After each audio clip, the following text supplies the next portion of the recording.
On va corriger un exercice d'application sur les amides. On réalise la réaction entre le méthanol et un chlorure d'acide. Il se forme un ester E1 de formule brute C3H6O2 et du chlorure d'hydrogène HCl. Créez l'équation qui traduit cette réaction chimique.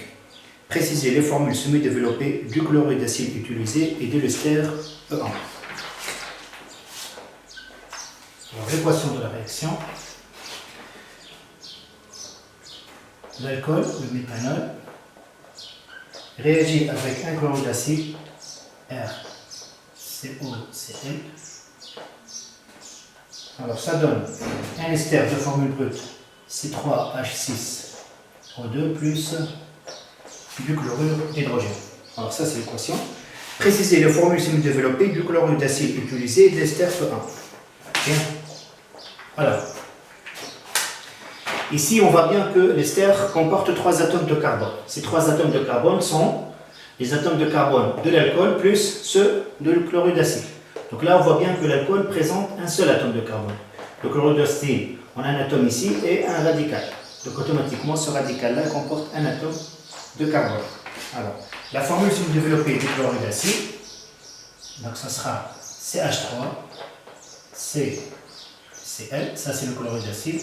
Et pour l'ester E1, ça sera CH3, CO, O, CH3. Donc ça c'est le chlorure d'éthanoïl et ça c'est l'éthanoate de méthyle. On fait réagir un anhydride d'acide R1CO, O, CO, R1 avec un alcool R3H. Il se forme l'isomère E2 de l'ester E1 et un acide carboxylique. Écrivez l'équation qui traduit la réaction chimique qui a lieu. Précisez les formules semi-développées de l'anhydride d'acide, de l'alcool et de l'ester E2. Alors l'équation de la réaction, l'anhydride qui réagit avec un alcool, donc R1, CO, O, CO, R1, plus l'alcool noté R3OH. Ceci nous donne l'isomère E2 de l'ester E1 plus un acide carboxylique. Alors l'acide carboxylique,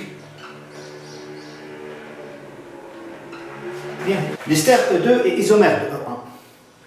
E1 il comporte 3 atomes de carbone. Donc ici on a 3 atomes de carbone. L'ester E1 c'est l'éthanoate de méthyle.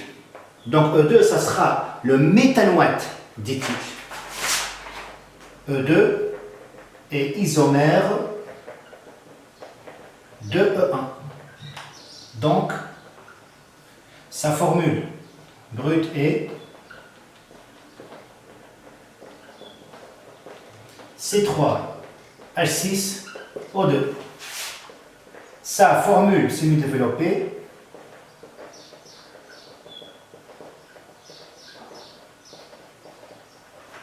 est HCOOCH2 CH3. Donc c'est le méthanoate d'éthyle.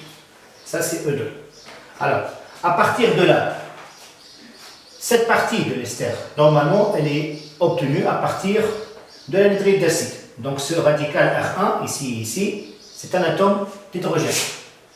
L'anhydride d'acide est HCO. OCOH. Donc c'est l'anhydride méthanoïque. Maintenant, cette partie de l'ester, CH2, CH3, elle provient de l'alcool, R3. Donc ce radical de l'acide carboxylique, c'est R1. L'alcool, donc R3, c'est CH3, CH2, OH. Donc c'est l'éthanol. Troisième question, on fait réagir séparément le chlorure d'acide sur une amine primaire A1, il se forme le composé 1 de formule CH3CO NHC2H5, l'anhydride d'acide sur une amine secondaire A2, il se forme le composé 2 de formule HCO NCH3CH3. Indiquez la famille à laquelle appartiennent les deux composés 1 et 2, donnez leur nom. Bien sûr, ici 1 et 2 sont deux amides.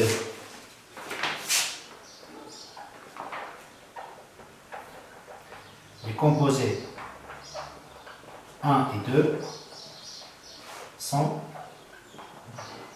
des amides. On veut leur nom. Alors le 1. L'amide A1, plutôt l'amide 1, c'est un amide N monosubstitué. Donc son nom c'est N-éthylamide.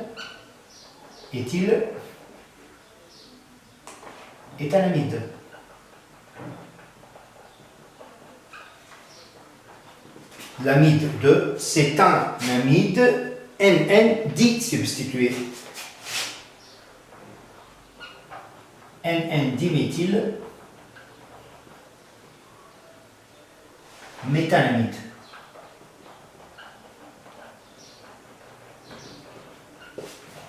Précisez les formules semi-développées de A1 et de A2. Petit b. Alors, l'amine A1, c'est une amine primaire. Donc, normalement, elle devrait nous fournir le radical C2H5 de cette amide-là. Donc, C2H5, NH2. L'amine A2, c'est une amine secondaire. Donc, elle devrait nous fournir ces deux groupements, ces deux radicaux, méthyle et méthyle, de l'amide 2. A2, donc NH, CH3, CH3. Voilà.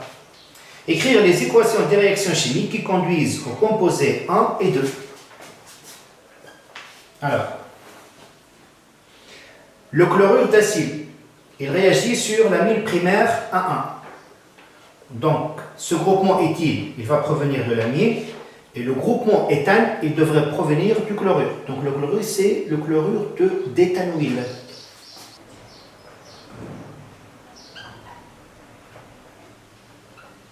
Plus l'amine A1, 2 fois.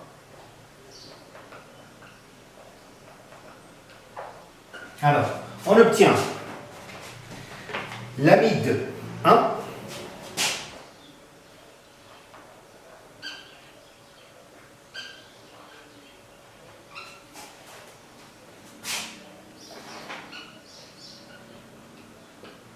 plus, alors qu'est-ce qui reste? Donc, un ion c'est L-, plus un ion éthylammonium.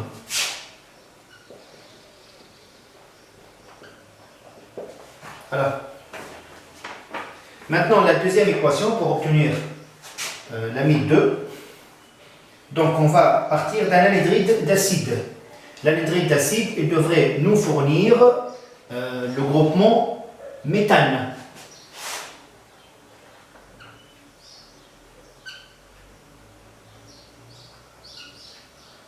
Donc, c'est l'anhydride métalloïque. Plus cette amide-là.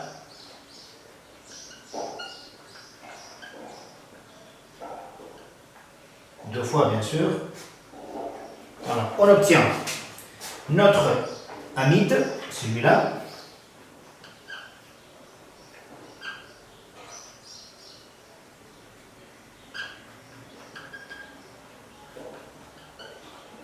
Plus un ion méthanoate plus un ion diméthylammonium.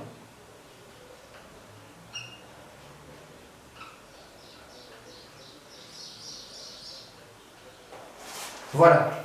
Quatrième question maintenant. Le composé E2, c'est-à-dire l'ester de tout à l'heure, peut être obtenu également à partir de la réaction entre un acide carboxylique et un alcool.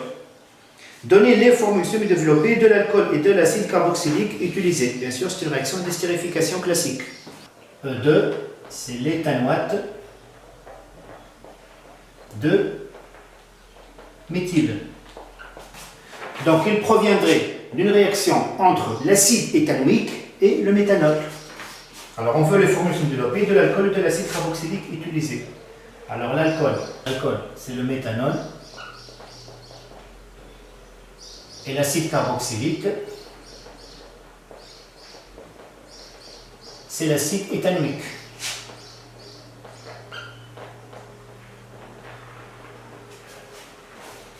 Donner les propriétés de cette réaction et les comparer avec celles de la réaction qui donne E2 à partir de l'anhydride d'acide et l'alcool R3H. Alors cette réaction, qui est la réaction d'estérification classique à partir d'un alcool et d'un acide carboxylique, est lente, limitée et athermique. Alors que celle entre l'anhydride et l'alcool